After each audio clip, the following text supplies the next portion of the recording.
Taking a look at some of our national and international headlines for this Thursday morning, September 14th, 2017. Over 20,000 people were evacuated from Moscow train stations and shopping malls on Wednesday over bomb threats which were phoned in telephonically almost simultaneously. No report as to whether any bombs were actually found in any of those places, but as a precaution, they thought that they had to evacuate.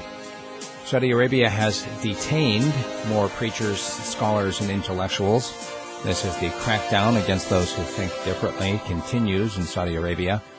Meanwhile, the President Trump visa crackdown has been ensnaring more Australians, particularly those who are trying to come to the United States for internships or residencies, especially in the medical field.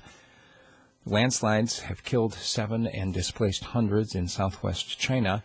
And in the EU, the State of the European Union address, Jean-Claude Juncker unveiled a vision for a bigger, more powerful EU, which forces more countries into a single currency and expands his power as the president.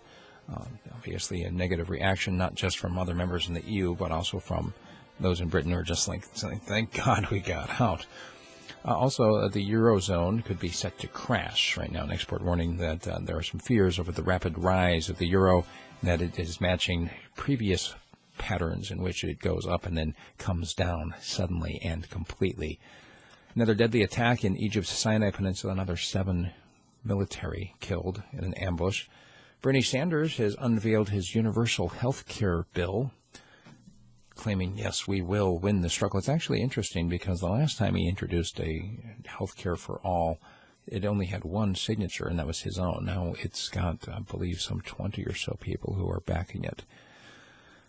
China and Russia have assured support to Pakistan after criticism by President Trump, and 2 more sonic attacks in Cuba.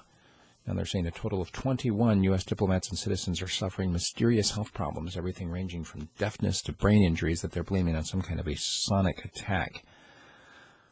The end of the world, well, the latest Bible prophecy warning is that the rapture is coming on September 23rd. That's what, 9 days away? So a lot of this has to do with numerology. It has to do with people taking now astrological signs and comparing to them what they see in the Bible and trying to interpret a prophetic word in light of the stars and trying to say, well, this is a sign of what's to come. It also ties in with the planet X, Nibiru. So those of you who are into that, you should be happy to know. By the way, J.P. Morgan says that Bitcoin is a fraud that's going to blow up, and that'll be my subject of commentary today. There's also stories on Twitter. Actually, one of the founders of Twitter says that the Trump presidency is a product of short attention spans. We also have stories today on the Florida Keys, North Korea, and more. You want to get more details, become a subscriber at radiofreespeech.com. You'll get 30 to 40 minutes of audio news delivered directly to your inbox every morning.